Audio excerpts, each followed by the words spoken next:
Welcome to Mind Cure Clinic. آج ہم ایک ایسی کیفیت پر بات کر رہے ہیں جو لاکھوں لوگوں کو متاثر کرتی ہے۔ جی بالکل۔ لیکن اکثر اسے صرف ایک معمولی ڈر سمجھ لیا جاتا ہے۔ ہاں، نظر انداز کر دیا جاتا ہے۔ ہم بات کر رہے ہیں مخصوص فوبیاز کی۔ یہ کسی خاص چیز یا صورتحال کا وہ شدید اور بظاہر غیر منطقی خوف ہوتا ہے جو زندگی پر حاوی ہو سکتا ہے۔ جی بالکل، حاوی ہونا ایک اہم نقطہ ہے۔ ہماری آج کی جو گفتگو ہے یہ مستند طبی جرائد، تحقیقی مضامین اور جو ماہرین کے رہنما اصول ہیں ان پر مبنی ہے۔ جی، کوشش یہ ہے کہ ان ذرائع سے جو معلومات ملی ہیں ان کا نچوڑ سامعین تک پہنچایا جائے تاکہ فوبیا کی حقیقت کو سمجھا جا سکے۔ انشاءاللہ۔ تو آج کا مقصد کیا ہے؟ ہم جانیں گے کہ یہ فوبیا آخر ہیں کیا، ان کی عام اقسام کون سی ہیں، یہ پیدا کیوں ہوتے ہیں، ان کی تشخیص کیسے ہوتی ہے، اور سب سے اہم، ان سے نپٹنے کے مؤثر طریقے کیا ہیں۔ جی، یہ سب بہت اہم پہلو ہیں۔ تو آئیے اس موضوع کو تفصیل سے دیکھتے ہیں۔ سب سے پہلے تو یہی واضح کرتے ہیں کہ مخصوص فوبیا ہوتا کیا ہے۔ جی، یعنی عام ڈر اور فوبیا میں فرق کیا ہے۔ ہم سب کو کبھی نہ کبھی کسی چیز سے ڈر لگتا ہے، لیکن فوبیا؟ بالکل۔ دیکھیں، عام خوف جو ہے نا وہ ایک فطری انسانی رد عمل ہے۔ یہ ہمیں اصل میں حقیقی خطرے سے خبردار کرتا ہے۔ اچھا۔ مثال کے طور پر آپ اونچائی پر ہیں تو کنارے کے قریب جانے سے احتیاط کرنا، یہ ایک معمول کا سمجھ میں آنے والا خوف ہے۔ جی بالکل۔ لیکن فوبیا تب بنتا ہے جب یہی خوف کسی مخصوص چیز یا صورتحال کے حوالے سے اتنا شدید ہو جائے، مسلسل ہو اور غیر متناسب ہو۔ غیر متناسب یعنی خطرے کے حساب سے بہت زیادہ؟ بالکل، اصل خطرے سے کئی زیادہ، اور اتنا زیادہ کہ وہ آپ کی زندگی میں رکاوٹ ڈالنے لگے۔ اچھا، تو یہ تشخیص کیسے ہوتی ہے؟ مطلب ماہرین کیسے طے کرتے ہیں کہ یہ فوبیا ہے؟ جی، ذہنی صحت کے ماہرین اس کے لیے ایک گائیڈ لائن استعمال کرتے ہیں، DSM-5 کہلاتی ہے۔ اچھا، DSM-5۔ اس کے مطابق فوبیا کی تشخیص کے لیے چند بنیادی باتیں دیکھی جاتی ہیں۔ کیا ہیں وہ؟ پہلی تو یہ کہ خوف شدید ہو اور غیر منطقی ہو۔ دوسرا، جب بھی اس چیز یا صورتحال کا سامنا ہو تو فوراً شدید گھبراہٹ کا رد عمل ہو، اینگزائٹی اٹیک جیسا۔ فوراً؟ مطلب سوچنے کا موقع بھی نہیں ملتا؟ جی، اکثر فوراً ہی۔ تیسرا، فرد اس چیز یا صورتحال سے بچنے کی ہر ممکن کوشش کرے، مسلسل گریز کرے۔ اچھا۔ چوتھی شرط یہ ہے کہ یہ کیفیت کم از کم 6 ماہ تک برقرار رہے، یہ نہیں کہ 1-2 دن ڈر لگا اور ختم ہو گیا۔ 6 مہینے کافی لمبا عرصہ ہے۔ جی، اور سب سے اہم 5واں نقطہ یہ ہے کہ اس خوف کی وجہ سے روزمرہ کی زندگی، کام کاج، پڑھائی یا سماجی تعلقات میں نمایاں پریشانی یا رکاوٹ پیدا ہو رہی ہو۔ یعنی صرف ڈرنا کافی نہیں ہے، اس ڈر کا زندگی پر منفی اثر انداز ہونا وہ کلیدی حیثیت رکھتا ہے۔ بالکل، یہی فرق ہے عام ڈر اور فوبیا میں۔ آپ نے شروع میں اضطراب اور خوف کا بھی ذکر کیا تھا، کیا ان میں کوئی فرق ہے جو فوبیا کو سمجھنے میں مدد دے؟ ہاں، یہ ایک اہم نقطہ ہے۔ اکثر لوگ ان دونوں کو ایک ہی سمجھ لیتے ہیں۔ جی۔ عام طور پر اضطراب یعنی اینگزائٹی وہ مستقبل کے کسی ممکنہ خطرے یا پریشانی کے بارے میں ایک بے چینی یا فکر کی کیفیت ہے۔ جیسے امتحان سے پہلے کی گھبراہٹ؟ بالکل صحیح مثال ہے۔ جبکہ خوف یعنی فیئر وہ کسی موجودہ، حقیقی یا سمجھے جانے والے خطرے کا فوری رد عمل ہے۔ جیسے اچانک کوئی تیز رفتار گاڑی سامنے آ جائے۔ جی ہاں، وہ جو ایک دم دل دھڑکتا ہے وہ خوف ہے۔ تو فوبیا میں یہ دونوں کیسے آتے ہیں؟ فوبیا میں یہ دونوں چیزیں مل جاتی ہیں۔ فرد کو اس چیز یا صورتحال کا سامنا کرنے کے محض تصور سے ہی شدید اضطراب ہونے لگتا ہے۔ یعنی سوچ کر ہی پریشانی شروع؟ جی، اور اگر سامنا ہو جائے تو پھر شدید خوف کا رد عمل ہوتا ہے، وہ جسے فائٹ اور فلائٹ یعنی لڑو یا بھاگو رد عمل کہتے ہیں۔ اچھا، وہ جسمانی علامات والا؟ جی، جس میں دل کی دھڑکن تیز ہو جاتی ہے، سانس پھولنے لگتا ہے، پسینہ آتا ہے، کپکپاہٹ ہوتی ہے۔ یہ جاننا بھی اہم ہوگا کہ یہ فوبیاز کتنے عام ہیں، کیا یہ کوئی نایاب چیز ہے؟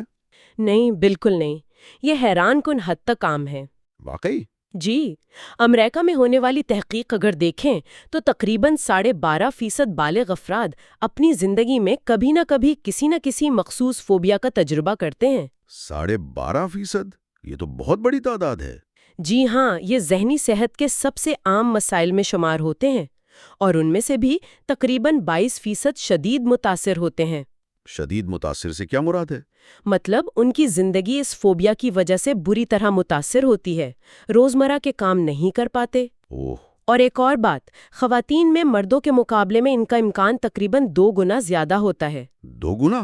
اچھا، اور یہ شروع کب ہوتے ہیں؟ اکثر بچپن یا نوجوانی میں ہی شروع ہو جاتے ہیں۔ اوسط عمر تقریباً 7 سال بتائی جاتی ہے، لیکن یہ کسی بھی عمر میں ہو سکتے ہیں۔ 7 سال؟ یعنی بہت چھوٹی عمر میں؟ جی 12% سے زیادہ آبادی، یہ واقعی ایک بڑا مسئلہ ہے۔ اچھا، تو کیا ان فوبیاز کی کوئی قسمیں بھی ہیں؟ مطلب کیا ماہرین انہیں کسی طرح تقسیم کرتے ہیں؟ جی ہاں، سمجھنے میں آسانی کے لیے DSM-5 نے انہیں 5 بڑی اقسام میں تقسیم کیا ہے۔ 5 اقسام؟ کون کون سی؟ پہلی ہے جانوروں سے متعلق اینیملز، دوسری قدرتی ماحول سے متعلق نیچرل انوائرنمنٹ، ٹھیک ہے۔ تیسری ہے خون انجیکشن چوٹ جسے مختصراً BII کہتے ہیں۔ BII blood injection injury.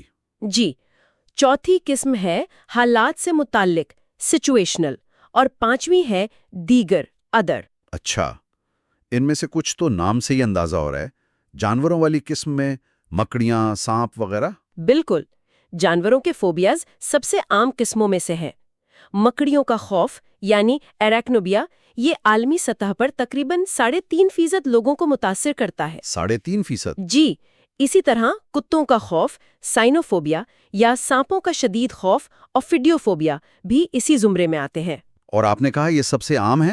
جی، جانوروں کے فوبیاز کافی عام ہیں، اور ایک دلچسپ بات یہ ہے کہ تحقیق بتاتی ہے کہ ان میں وراثتی عنصر یعنی جینیاتی رجحان شاید زیادہ مضبوط ہوتا ہے دوسری اقسام کے مقابلے میں۔ اچھا، وراثتی عنصر، اس پر ہم بعد میں بات کریں گے۔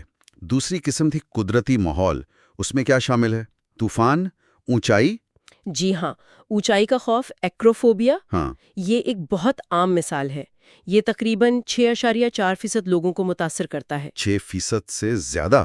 اور یہ بھی خواتین میں مردوں کے مقابلے میں 2 گنا زیادہ پایا جاتا ہے۔ اچھا، اسی طرح گرج چمک کا شدید خوف ایسٹروفوبیا یا برونٹوفوبیا یا پانی کا شدید خوف ایکروفوبیا بھی اسی میں آتے ہیں۔ پانی کا خوف مطلب تیرنے سے ڈرنا یا؟ ہاں، وہ بھی ہو سکتا ہے، یا بعض اوقات گہرے پانی سے خاص خوف ہوتا ہے جسے تھیلاسوفوبیا کہتے ہیں۔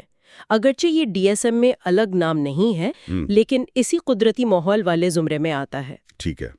تیسری قسم، خون انجیکشن چوٹ، BII، یہ تھوڑی مختلف لگ رہی ہے۔ ہاں، یہ بہت منفرد قسم ہے۔ اس میں انجیکشن لگوانے کا شدید خوف ٹرائپینوفوبیا شامل ہے۔ اوہ، یہ تو کافی لوگوں میں ہوتا ہوگا شاید۔ جی، ہوتا ہے۔ اسی طرح خون دیکھنے کا خوف ہیموفوبیا یا کسی زخم یا چوٹ کا خوف بھی اسی میں ہے۔ اس کی خاص بات کیا ہے؟ اس کی خاص بات یہ ہے کہ دیگر فوبیاز میں جہاں خوف سے دل کی دھڑکن اور بلڈ پریشر تیز ہوتا ہے، جی، بیفائل فوبیا میں مبتلا افراد میں اکثر الٹا رد عمل ہوتا ہے، ویسو ویگل رسپانس کہتے ہیں۔ ویسو ویگل، وہ کیا ہوتا ہے؟ آسان لفظوں میں خوف کی وجہ سے ان کا بلڈ پریشر اور دل کی دھڑکن اچانک گر جاتی ہے۔ گر جاتی ہے؟ جی ہاں، جس سے انہیں شدید چکر آ سکتے ہیں یا وہ بے ہوش بھی ہو سکتے ہیں۔ بے ہوش خوف سے؟ جی، یہ اس فوبیا کی خاص علامت ہے۔ یہ تقریباً 5% آبادی کو متاثر کرتا ہے، اور اس میں بھی وراثتی رجحان دیکھا گیا ہے۔ یہ تو واقعی بہت بڑا فرق ہے۔ چوتھی قسم آپ نے بتائی تھی حالات سے متعلق، سچویشنل۔ جی، اس میں مخصوص حالات یا جگہوں سے جڑا شدید خوف شامل ہوتا ہے، مثلاً؟ جیسے بند جگہوں کا خوف کلاسٹروفوبیا۔ یہ کافی عام ہے، تقریباً 7.7% لوگ اس سے متاثر ہوتے ہیں، اور اس میں شدید جسمانی علامات بھی ہو سکتی ہیں۔ بند جگہیں جیسے لفٹ؟ ہاں، لفٹ میں جانے کا خوف یا ہوائی جہاز میں سفر کا خوف ایویوفوبیا، یا پل پار کرنے کا خوف جیفیروفوبیا، یہ سب اسی قسم میں آتے ہیں۔ اچھا، اور آخری قسم دیگر تھی، اس میں کیا آتا ہے؟ اس میں وہ تمام فوبیا شامل ہیں جو پہلی 4 بڑی کیٹیگریز میں فٹ نہیں ہوتے۔ جیسے کوئی مثال؟ مثال کے طور پر قے کرنے یا کسی اور کو قے کرتے دیکھنے کا شدید خوف ایمیٹوفوبیا۔ اوہ، اس کی وجہ سے لوگ اکثر باہر کھانا کھانے یا سماجی تقریبات میں جانے سے بہت کتراتے ہیں۔ ہاں، یہ تو زندگی کو بہت محدود کر دے گا۔ بالکل۔ یا پھر جراثیم کا شدید خوف مائسوفوبیا۔ یہ کبھی کبھی OCD یعنی آبسیسو کمپلسو ڈس آرڈر سے ملتا جلتا لگتا ہے، لیکن یہ الگ سے بھی ہو سکتا ہے۔ جراثیم کا خوف؟ جی۔ یا پھر بلند آوازوں کا خوف، یا بعض اوقات لوگ ان کرداروں سے ڈرتے ہیں جو کاسٹیوم پہنے ہوتے ہیں۔ اچھا، جیسے میسکاٹ وغیرہ؟ جی، یا دم گھٹنے کا شدید خوف۔ کچھ کم عام مثالیں بھی ہیں، جیسے موت یا مردہ جسموں کا خوف، نیکروفوبیا، آگ کا خوف، پائروفوبیا، یا اندھیرے کا خوف، نائکٹوفوبیا۔ یہ تو خوف کی ایک پوری وسیع دنیا ہے۔ ایک بات ذہن میں آ رہی ہے، کیا یہ خوف بہت مخصوص ہوتے ہیں؟ مثلاً صرف کتوں سے نہیں بلکہ کسی خاص نسل کے کتے سے؟ ہاں بالکل، یہ بہت مخصوص ہو سکتے ہیں۔ کسی کو شاید تمام کتوں سے ڈرنا لگتا ہو، لیکن صرف بڑے کالے کتوں سے شدید خوف آتا ہو، یا صرف مخصوص قسم کی مکڑیوں سے۔ اچھا، اور کیا کسی کو صرف ایک ہی فوبیا ہوتا ہے یا ایک سے زیادہ بھی ہو سکتے ہیں؟ یہ ایک بہت اہم نکتہ ہے۔ تحقیق یہ بتاتی ہے کہ تقریباً 75% لوگ جنہیں کوئی ایک مخصوص فوبیا ہوتا ہے، 75%؟ جی، انہیں دراصل ایک سے زیادہ فوبیا ہوتے ہیں۔ یہ خوف اکثر اکٹھے پائے جاتے ہیں۔ یہ تو کافی پیچیدہ صورتحال ہو سکتی ہے۔ جی بالکل۔ تو اب سوال یہ پیدا ہوتا ہے کہ یہ شدید خوف آخر آتے کہاں سے ہیں؟ ان کی جڑیں کہاں ہوتی ہیں؟ کیا یہ بس یوں ہی پیدا ہو جاتے ہیں؟ نہیں، یوں ہی تو نہیں ہوتے۔ ان کی کچھ وجوہات ہوتی ہیں۔ ذرائع بتاتے ہیں کہ اس کی کئی وجوہات ہو سکتی ہیں۔ ایک تو سب سے واضح منفی تجربات ہیں۔ جی، تکلیف دہ واقعات۔ ہاں، جیسے بچپن میں کسی کو کتے نے کاٹ لیا تو شاید بڑے ہو کر اسے کتوں کا فوبیا ہو جائے، سائنوفوبیا۔ بالکل، یا کسی کو ہوائی جہاز میں بہت ہی خراب طوفانی سفر کا تجربہ ہوا ہو تو ایویوفوبیا یعنی جہاز کا خوف پیدا ہو سکتا ہے۔ تو براہ راست تجربہ ایک بڑی وجہ ہے۔ جی، لیکن یہ ضروری نہیں کہ تجربہ براہ راست ہی ہو۔ اچھا؟ کبھی کبھی کسی دوسرے کو تکلیف دہ صورتحال سے گزرتے دیکھنا یا کسی حادثے کے بارے میں بہت تفصیل سے سننا یا پڑھنا، یہ بھی فوبیا کو جنم دے سکتا ہے۔ یعنی اگر کسی نے جہاز کا حادثہ ٹی وی پر دیکھا یا تفصیل سے پڑھا؟ جی ہاں، اسے بالواسطہ سیکھنا یا ویکیریس لرننگ کہتے ہیں۔ تو کیا یہ خوف سیکھے بھی جا سکتے ہیں، مثلاً والدین سے؟ جی ہاں، یہ ایک بہت ہی اہم عنصر ہے۔ اسے ماڈلنگ کہتے ہیں۔ ماڈلنگ؟ بچے اکثر اپنے والدین یا جو ان کی دیکھ بھال کرتے ہیں ان کے رد عمل کو دیکھ کر سیکھتے ہیں کہ کون سی چیز خطرناک ہے اور کون سی نہیں۔ اچھا۔ اگر ماں مکڑی کو دیکھ کر چیختی ہے، ڈر جاتی ہے، تو بچہ بھی یہ سیکھ سکتا ہے کہ مکڑی ایک بہت خطرناک چیز ہے جس سے ڈرنا چاہیے۔ یعنی والدین کا اپنا خوف بچے میں منتقل ہو سکتا ہے؟ بالکل۔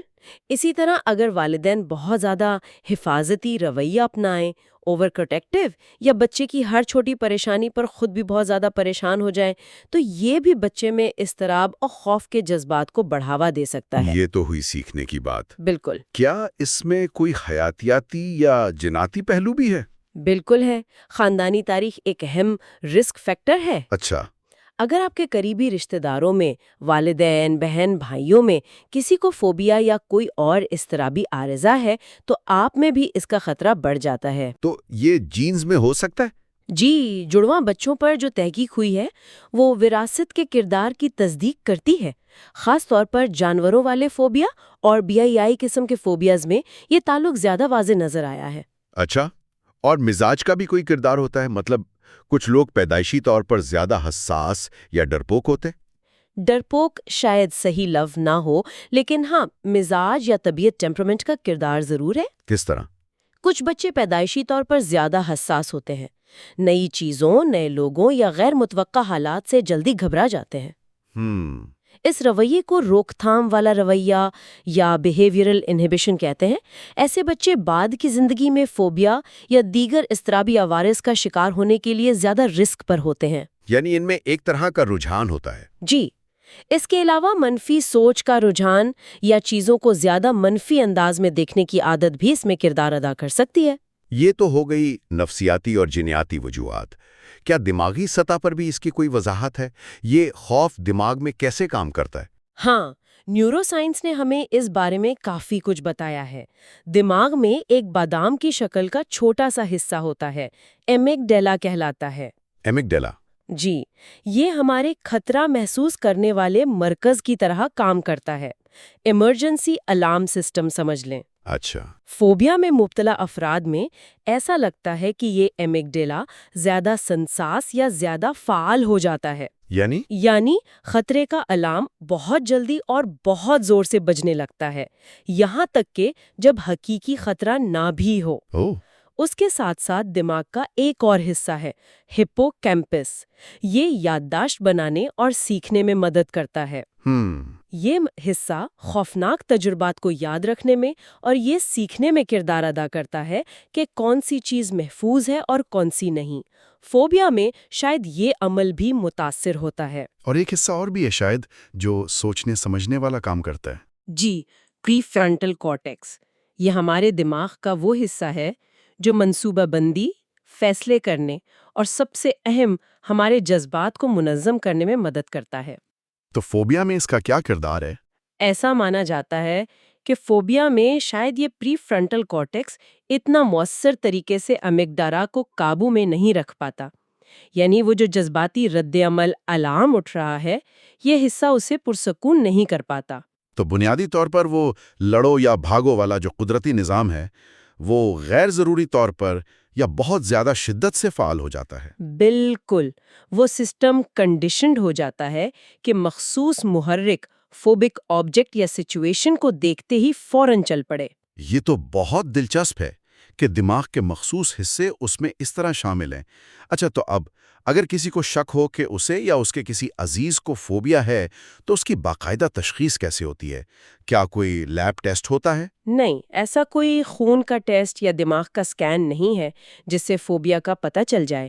اچھا، تشخیص بنیادی طور پر ایک طبی پیشہ ور جیسے کوئی ڈاکٹر یا ماہر نفسیات مریض سے تفصیلی گفتگو اور اس کے رویے کے مشاہدے کی بنیاد پر کرتا ہے۔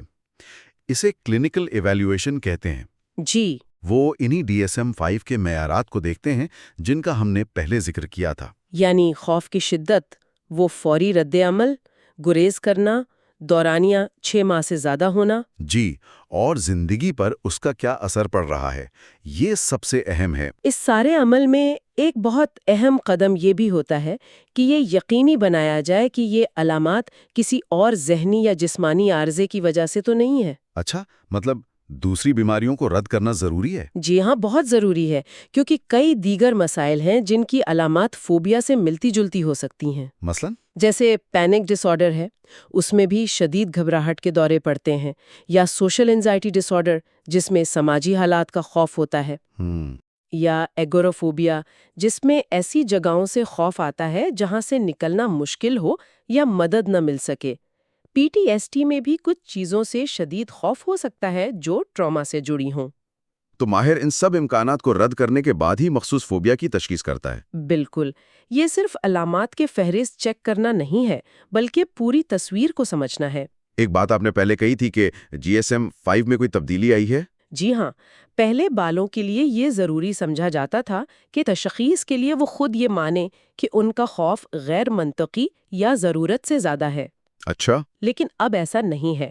اگر خوف باقی تمام معیار پر پورا اترتا ہے، یعنی شدید ہے، گریز ہے، زندگی متاثر ہو رہی ہے، تو تشخیص ہو سکتی ہے، چاہے فرد یہ سمجھتا ہو کہ اس کا خوف بالکل منطقی ہے۔ یہ کام تبدیلی ہے؟ کیا کوئی سوال نامے وغیرہ بھی استعمال ہوتے ہیں؟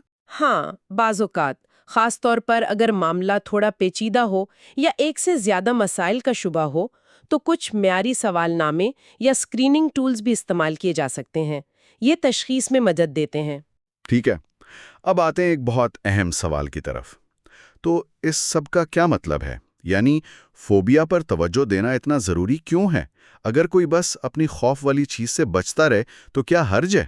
حرج یہ ہے کہ یہ بچنا یا گریز کرنا جو ہے نا، یہ اکثر زندگی کو بہت زیادہ محدود کر دیتا ہے۔ معیار زندگی بری طرح متاثر ہو سکتا ہے۔ ذرا سوچیں، کسی کو لفٹ سے اتنا شدید خوف ہو کہ وہ روزانہ دفتر جانے کے لیے 10 منزلیں سیڑھیاں چڑھے؟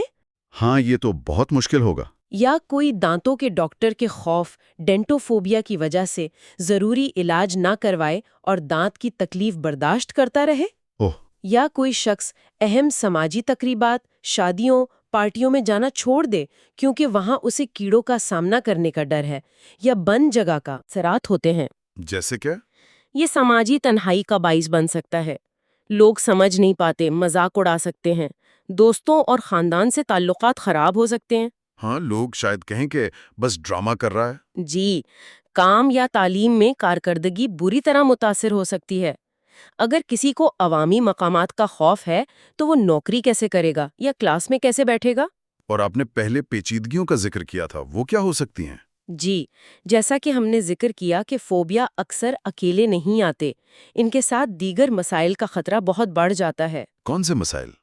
خاص طور پر دیگر اضطرابی عوارض یعنی انگزائٹی ڈس آرڈرز، جیسے جنرلائزڈ انگزائٹی ڈس آرڈر یا پینک ڈس آرڈر۔ ڈپریشن کا خطرہ بہت بڑھ جاتا ہے۔ ڈپریشن فوبیا کی وجہ سے؟ جی ہاں، مسلسل خوف، بے بسی اور زندگی کے محدود ہو جانے سے مایوسی اور ڈپریشن پیدا ہو سکتا ہے۔ اور ایک اور بڑا خطرہ نشہ آور اشیاء کا غلط استعمال، سبسٹنس مس یوز ہے۔ نشے کا استعمال؟ وہ کیوں؟ لوگ اکثر اپنی شدید گھبراہٹ یا اضطراب کو کم کرنے کے لیے خود علاجی کے طور پر الکحل یا دیگر نشوں کا سہارا لینے لگتے ہیں۔ یعنی خوف سے نمٹنے کے لیے؟ جی، لیکن ظاہر ہے یہ خود ایک بہت بڑا مسئلہ بن جاتا ہے اور صورتحال کو مزید خراب کر دیتا ہے۔ اور کوئی سنگین پیچیدگی؟ ایک انتہائی تشویشناک پہلو یہ ہے کہ جب فوبیا، خاص طور پر جب وہ ڈپریشن یا دیگر اضطرابی عوارض کے ساتھ مل جاتا ہے تو خودکشی کا خطرہ بھی بڑھ سکتا ہے۔ یہ تو بہت سنجیدہ بات ہے۔ جی، یہ اعداد و شمار ہمیں بتاتے ہیں کہ ان مسائل کو معمولی سمجھ کر نظر انداز نہیں کرنا چاہیے۔ انہیں سنجیدگی سے لینا اور مدد حاصل کرنا کتنا ضروری ہے۔ تعلقات پر بھی دباؤ پڑتا ہوگا؟ بہت زیادہ۔ فرد شاید مسلسل دوسروں سے یقین دہانی مانگتا رہے، یا گھر والے اس کی وجہ سے اپنی زندگی کو بہت زیادہ تبدیل یا محدود کر لیں۔ یہ پورے خاندان کے لیے مشکل ہو جاتا ہے۔ یہ اثرات واقعی بہت گہرے اور سنجیدہ ہیں، لیکن امید کی بات یہ ہے، جیسا آپ نے کہا، کہ ان کے مؤثر علاج موجود ہیں۔ جی الحمدللہ۔ تو آئیے اب علاج کے طریقوں پر بات کرتے ہیں۔ ذرائع کیا کہتے ہیں کہ سب سے مؤثر طریقہ کیا ہے؟ سب سے اچھی خبر یہی ہے کہ مخصوص فوبیا ان ذہنی صحت کے مسائل میں سے ہیں جن کا علاج بہت کامیابی سے کیا جا سکتا ہے۔ اچھا۔ ذرائع بالکل واضح طور پر متفق ہیں کہ نفسیاتی علاج یعنی ٹاک تھراپی بنیادی اور سب سے مؤثر طریقہ ہے۔ دوائیوں سے زیادہ مؤثر؟ جی ہاں، بنیادی علاج تھراپی ہی ہے، اور تھراپی میں بھی ایک خاص قسم کی تھراپی، ایکسپوجر تھراپی، کو گولڈ سٹینڈرڈ یعنی سب سے بہترین اور اولین علاج سمجھا جاتا ہے۔ ایکسپوجر تھراپی، یہ نام سے تو لگ رہا ہے کہ خوف کا سامنا کرانا؟ جی ہاں، بنیادی خیال یہی ہے، لیکن یہ بہت ہی منظم، بتدریج اور محفوظ طریقے سے ایک تربیت یافتہ تھراپسٹ کی نگرانی میں کیا جاتا ہے۔ کیسے؟ مطلب ایک دم سے خوف والی چیز سامنے لے آتے ہیں؟ نہیں، ایک دم سے نہیں۔ اس میں فرد کو تھراپسٹ کی مدد سے آہستہ آہستہ، قدم بقدم، سٹیپ بائی سٹیپ اور بار بار اس چیز یا صورتحال کا سامنا کرایا جاتا ہے جس سے اسے خوف آتا ہے۔ آہستہ آہستہ؟ جی، یہ سامنا پہلے صرف تصور میں، امیجنل ایکسپوجر شروع ہو سکتا ہے، جیسے مکڑی سے ڈرنے والا پہلے صرف مکڑی کے بارے میں سوچے گا، پھر تصویر دیکھے گا۔ اچھا۔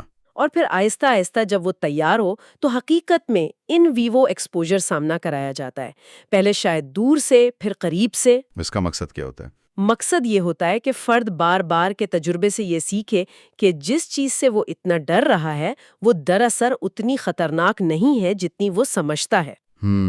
اور دوسرا مقصد یہ ہے کہ وہ یہ سیکھے کہ وہ خوف اور گھبراہٹ کے جو احساسات اٹھتے ہیں ان کو برداشت کر سکتا ہے، اور وہ وقت کے ساتھ خود ہی کم ہو جاتے ہیں، وہ ان سے بھاگنے پر مجبور نہیں ہے۔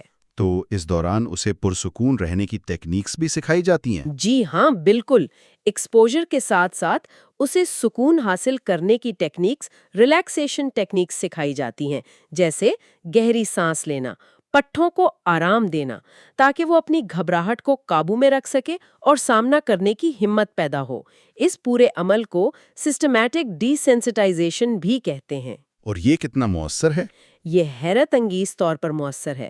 اس کی کامیابی کی شرح بہت بلند ہے، اکثر کیسز میں 90% سے بھی زیادہ بتائی جاتی ہے اگر صحیح طریقے سے کی جائے۔ 90%؟ یہ تو بہت ہی زبردست ہے۔ جی۔ ایک اور طریقہ جس کا اکثر ذکر سنتے ہیں وہ ہے CBT، یعنی کوگنیٹو بیہیویئرل تھراپی۔ کیا وہ بھی فوبیا میں مددگار ہے؟ جی بالکل، CBT بھی بہت مؤثر ہے، خاص طور پر جب اسے ایکسپوجر تھراپی کے ساتھ ملا کر استعمال کیا جائے۔ یہ ایکسپوجر سے کیسے مختلف ہے؟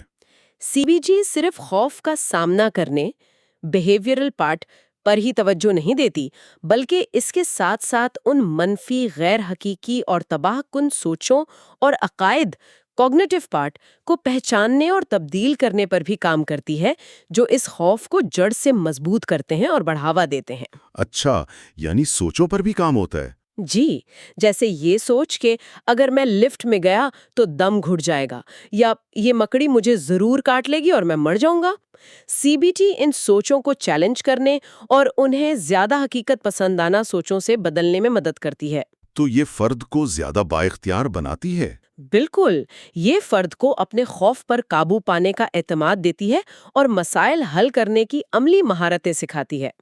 کچھ اور علاج بھی ہیں جن کا ذکر ملتا ہے، جیسے ورچوئل ریالٹی کا استعمال؟ ہاں، virtual reality exposure therapy VRET ایک نسبتاً نیا اور دلچسپ طریقہ ہے۔ یہ کیسے کام کرتا ہے؟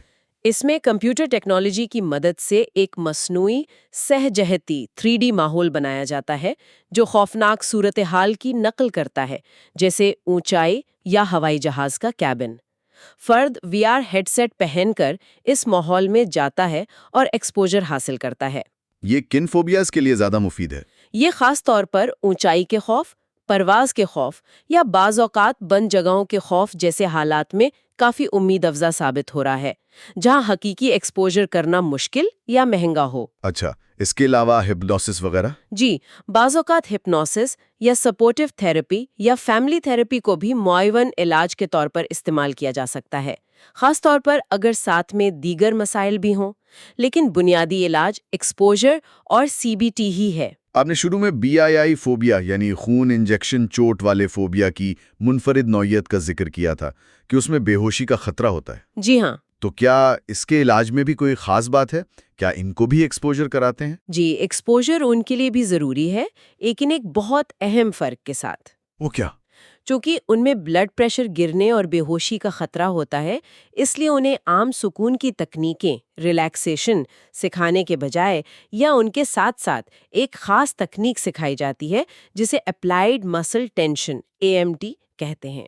اپلائیڈ مسل ٹینشن، یہ کیا ہے؟ اس میں فرد کو سکھایا جاتا ہے کہ خوفناک صورتحال کا سامنا کرنے سے فوراً پہلے یا اس دوران وہ اپنے جسم کے بڑے پٹھوں جیسے بازو، ٹانگیں، دھڑ کو کس طرح ایک خاص طریقے سے کھینچیں، ٹینس اور پھر چھوڑیں۔ پٹھوں کو کسنے سے کیا ہوگا؟ اس سے ان کا بلڈ پریشر عارضی طور پر بڑھتا ہے، جو اس ویزو ویگل رد عمل بلڈ پریشر گرنے کا مقابلہ کرتا ہے اور انہیں بے ہوش ہونے سے بچاتا ہے۔ اوہ، تو یہ عام آرام کرنے والی تکنیکوں سے بالکل الٹ ہے۔ جی ہاں، یہ خاص طور پر BIV فوبیا کے لیے ہی ڈیزائن کی گئی ہے اور بہت مؤثر ہے۔ یہ جاننا بہت ضروری تھا۔ اچھا، اب آتے ہیں دواؤں کی طرف۔ ان کا کیا کردار ہے؟ کیا وہ فوبیا کا علاج کر سکتی ہیں؟ یہ ایک بہت عام سوال ہے اور اس پر وضاحت ضروری ہے۔ دیکھیں، دوائیں مخصوص فوبیا کا بنیادی علاج نہیں ہے۔ نہیں ہے؟ جی نہیں، وہ فوبیا کو جڑ سے ختم نہیں کرتی، یعنی ٹھیک نہیں کرتی۔ علاج بنیادی طور پر تھراپی ہی ہے۔ تو پھر دوائیں کیوں دی جاتی ہیں کبھی کبھی؟ وہ بعض مخصوص محدود حالات میں عارضی طور پر علامات کو کم کرنے کے لیے معاون کے طور پر استعمال کی جا سکتی ہیں۔ کن حالات میں؟ مثال کے طور پر بینزوڈائزیپائنز ہیں۔ یہ سکون آور دوائیں ہیں جیسے ویلیم یا زینکس۔ یہ کبھی کبھار بہت ہی محدود وقت کے لیے اور بہت احتیاط کے ساتھ کسی ایسی ناگزیر صورتحال سے پہلے دی جا سکتی ہیں جس سے شدید خوف آتا ہو، جیسے کسی کو ہوائی جہاز میں سفر کرنا ہی پڑے۔ یہ اس وقت کی شدید گھبراہٹ کو کم کر سکتی ہیں۔ لیکن ان کا باقاعدہ استعمال نہیں ہوتا؟ نہیں، بالکل نہیں۔ ان کا باقاعدہ استعمال نہیں کیا جاتا کیونکہ ان کا عادی ہونے، ڈیپینڈنس اور نشے کا خطرہ ہوتا ہے، اور یہ ایکسپوجر تھراپی کی تاثیر کو بھی کم کر سکتی ہیں۔ اچھا، کوئی اور دوائیں؟ دوسری قسم جو کبھی استعمال ہوتی ہے وہ ہیں بیٹا بلاکرز، جیسے پروپرانولول۔ یہ کیا کرتی ہیں؟ یہ دوائیں بنیادی طور پر دل کی دھڑکن اور بلڈ پریشر کو کنٹرول کرتی ہیں۔ یہ خوف کی جسمانی علامات جیسے دل کا بہت تیز دھڑکنا، ہاتھوں کا کانپنا، آواز کا لڑکھڑانا، ان کو کم کرنے میں مدد دے سکتی ہیں۔ تو یہ کب استعمال ہوتی ہیں؟ یہ خاص طور پر کارکردگی سے متعلق حالات، پرفارمنس اینگزائٹی جیسے اسٹیج پر جانے یا پریزنٹیشن دینے کے خوف میں کبھی کبھار استعمال کی جا سکتی ہیں۔ لیکن یہ بھی علاج نہیں ہے؟ نہیں، یہ بھی خوف کی اصل وجہ کو ختم نہیں کرتی، صرف جسمانی علامات کو وقتی طور پر کم کرتی ہیں۔ تو پھر واضح کر دوں، اصل اور پائیدار علاج نفسیاتی تھراپی، خاص طور پر ایکسپوجر تھراپی ہی ہے۔ دوائیں صرف ایک وقتی سہارا ہو سکتی ہیں، وہ بھی ہر کیس میں نہیں۔ یہ وضاحت بہت اہم تھی، کیونکہ اکثر لوگ سمجھتے ہیں کہ شاید کوئی گولی ہوگی جو ڈر ختم کر دے گی۔ جی، ایسی کوئی جادو کی گولی نہیں ہے، محنت تھراپی میں ہی کرنی پڑتی ہے۔ بالکل، تو علاج تو موجود ہے اور بہت مؤثر ہے، لیکن کیا فرد خود بھی اپنی مدد کے لیے کچھ کر سکتا ہے؟ مطلب پیشہ ورانہ مدد تو لینی ہی ہے، لیکن اس کے ساتھ ساتھ خود سے مقابلہ کرنے کی کوپنگ سٹریٹجیز کیا حکمت عملی ہو سکتی ہیں؟ جی ہاں، بہت کچھ ہے جو فرد خود کر سکتا ہے اور جو علاج کے عمل میں بھی مددگار ہوتا ہے۔ سب سے بنیادی اصول تو شاید وہی ہے جو ذرائع بتاتے ہیں کہ خوفزدہ چیز یا صورتحال سے مکمل پرہیز کرنے سے گریز کریں۔ بالکل، یہ سب سے اہم نکتہ ہے۔ مکمل اجتناب یا اوائیڈنس دراصل خوف کو مزید مضبوط کرتا ہے، اسے برقرار رکھتا ہے۔ تو کیا کریں؟ خود سے سامنا کرنے کی کوشش کریں۔ تھراپی میں سیکھی گئی تکنیکوں کی مدد سے بہت چھوٹے چھوٹے قدموں میں محفوظ طریقے سے بتدریج خوف کا سامنا کرنے کی مشق جاری رکھنا بہت ضروری ہے، چاہے وہ صرف تصور میں ہو یا حقیقت میں۔ یعنی جو تھراپی میں سیکھا ہے اسے عملی زندگی میں لانا۔ جی، اس کے علاوہ ذہن سازی یعنی مائنڈفلنس کی مشقیں سیکھنا اور انہیں روزمرہ زندگی میں شامل کرنا بہت فائدہ مند ہو سکتا ہے۔ مائنڈفلنس، اس سے کیا فائدہ ہوگا؟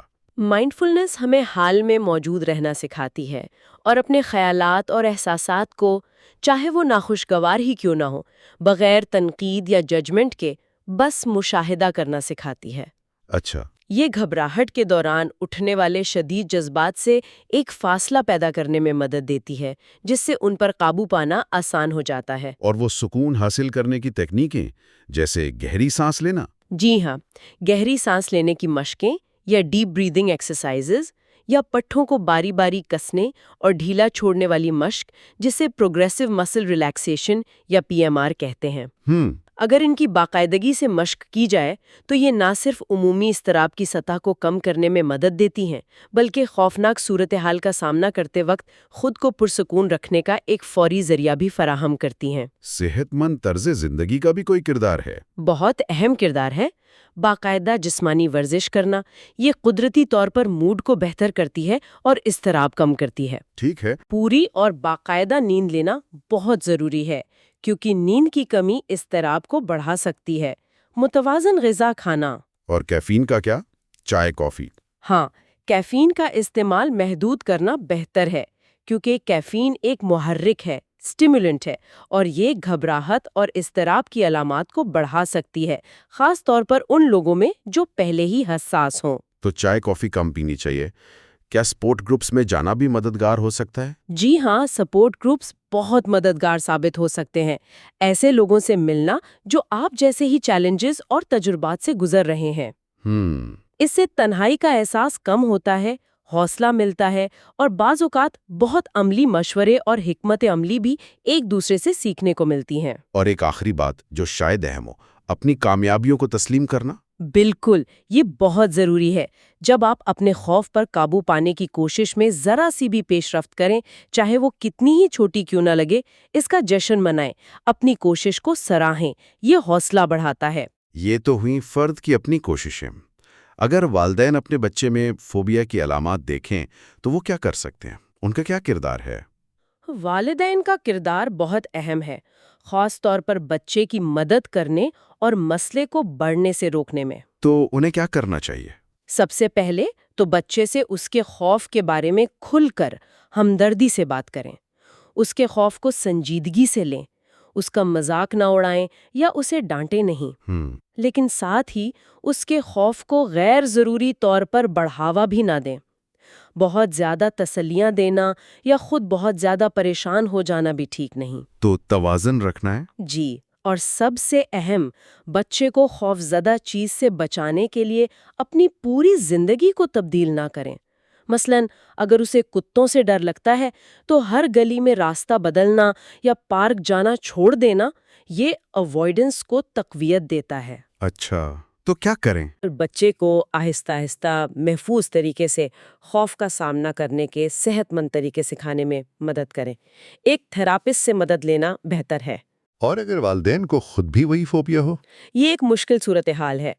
اگر والدین کو خود بھی وہی خوف ہے تو ان کے لیے اپنی مدد آپ کرنا اور علاج کروانا اور بھی زیادہ ضروری ہو جاتا ہے، تاکہ وہ نادانستہ طور پر اپنا خوف بچے میں منتقل نہ کرے۔ بالکل، وہ ماڈلنگ والا عنصر جو ہم نے پہلے ڈسکس کیا تھا، اگر وہ خود خوف پر قابو پانے کی کوشش کریں گے تو وہ بچے کے لیے ایک بہتر رول ماڈل بن سکیں گے۔ یہ سب بہت عملی اور مفید مشورے ہیں۔ اب ہم اپنی اس تفصیلی گفتگو کے اختتام کی طرف آ رہے ہیں۔ یہاں ایک سوچنے کی بات ہے جو ان تمام معلومات سے ابھرتی ہے۔ جی، ہم نے یہ دیکھا کہ فوبیا کی نشوونما میں منفی تجربات کا کردار ہے، لیکن اس سے بھی بڑھ کر شاید دوسروں کے خوف کو دیکھ کر سیکھنے کا، یعنی ماڈلنگ کا کتنا اہم کردار ہے۔ جی ہاں، یہ بات بار بار سامنے آئی ہے۔ تو اس سے یہ سوال پیدا ہوتا ہے کہ ہم بحیثیت معاشرہ اپنی کمیونٹیز میں اجتماعی طور پر خوف کو بنانے یا کم کرنے میں کتنے ذمہ دار ہیں؟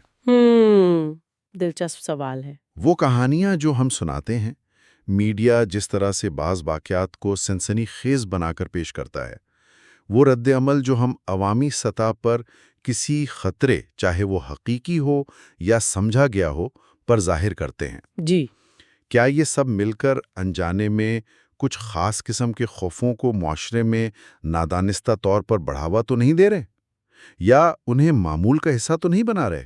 یہ واقعی ایک گہرا سوال ہے کہ ہماری اجتماعی گفتگو اور رویے کس طرح انفرادی خوف کو شکل دیتے ہیں۔ ہاں، یہ ایک پہلو ہے جس پر شاید ہمیں انفرادی اور اجتماعی طور پر مزید غور کرنے کی ضرورت ہے کہ ہم خوف کی ثقافت کو کم کرنے میں کیا کردار ادا کر سکتے ہیں۔ بالکل، غور طلب بات ہے۔ اپنا خیال رکھیے گا۔ اللہ حافظ۔